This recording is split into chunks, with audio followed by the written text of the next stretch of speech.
Good evening. Okay, I had told you that the next time we were going to talk about the spools and how we're going to get yarn on here so that we can use the boat shuttle for this project. This is the boat shuttle.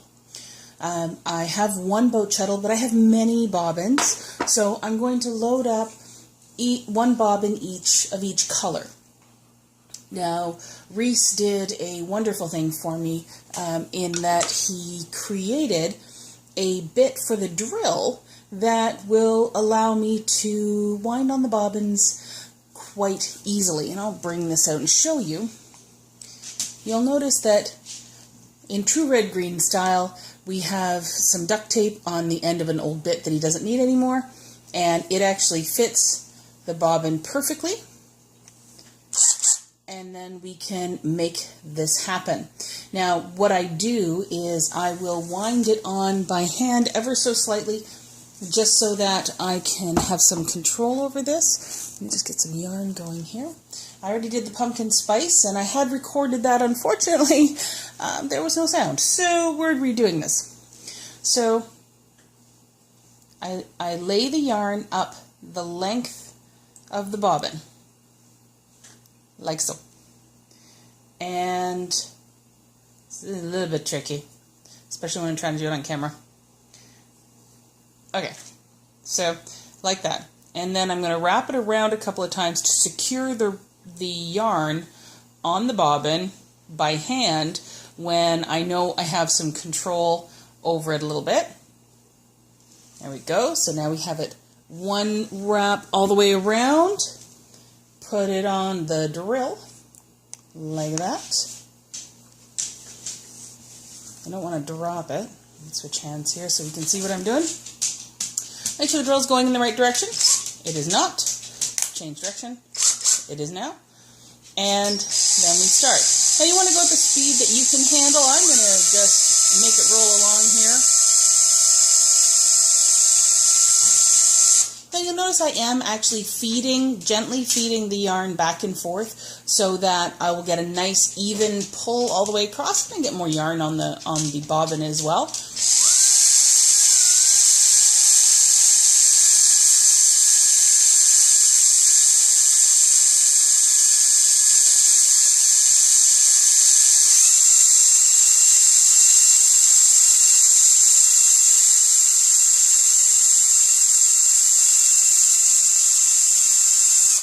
Now this is going to take a few moments, but much less time than other things. And this is loud. I'm not going to make you listen to it for the whole time.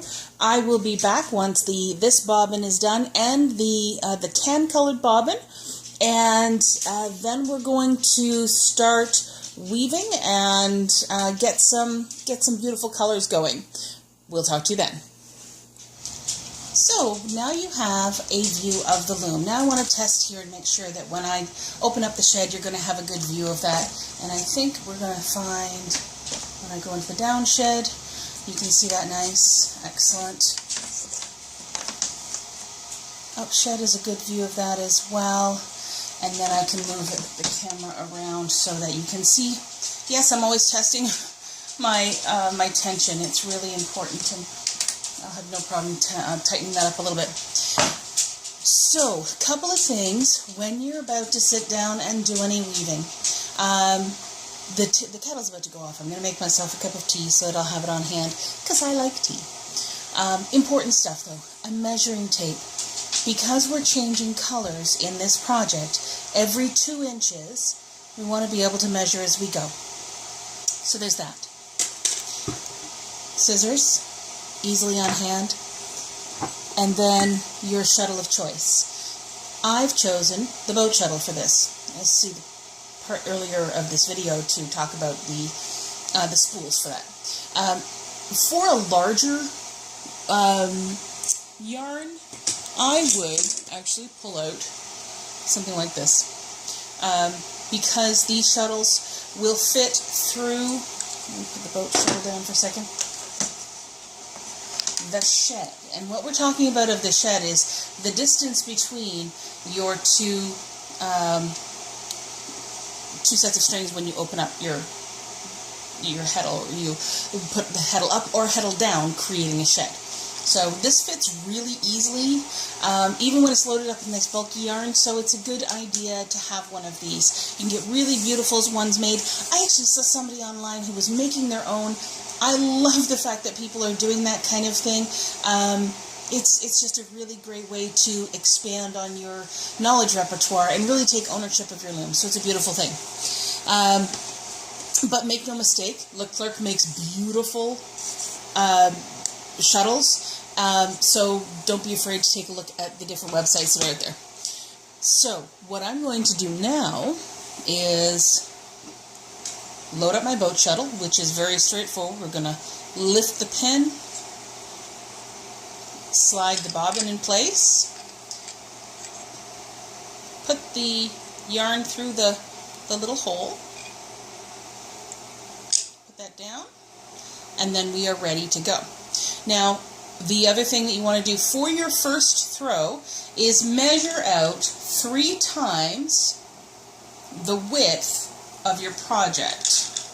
2, 3, and be a little bit generous there, so that when we're ready to come back after about the first 2 inches, we can stitch up the hem and make it nice and neat.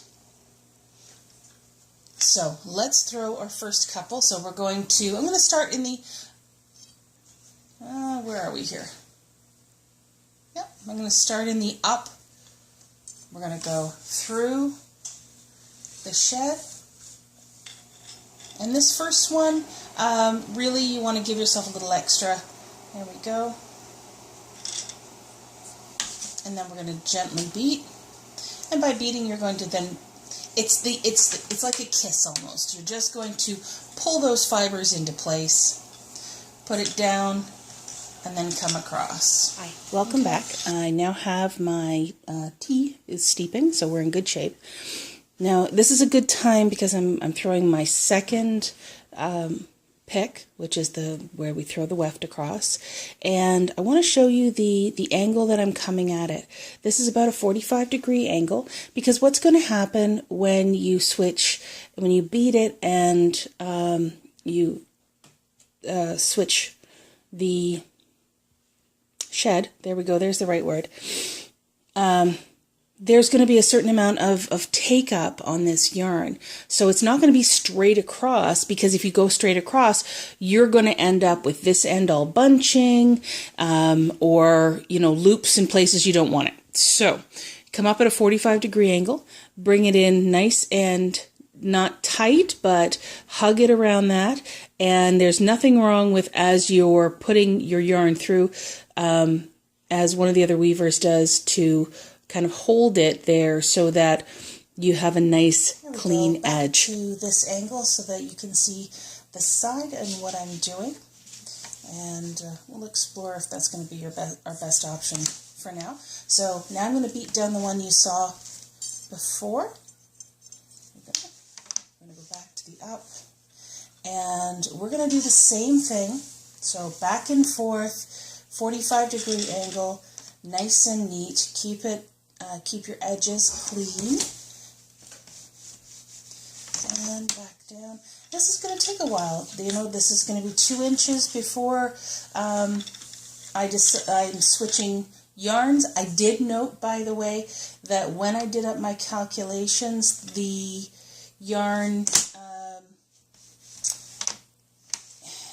I got the 2 inches by determining the length of the yarn and how many times I'm going to change colors and that kind of thing, so that I have that palindrome effect from end to end. So I am going to do what I like to do at this point, which is pull out an audiobook, put it on my phone, and I'm going to weave for a while, and I'll be back when I have 2 inches done, so you can see the transition from color to color, and we'll at that point do the hem as well. There's a couple of different ways we can do a hem, and you'll see how this is progressing. So we'll see you then.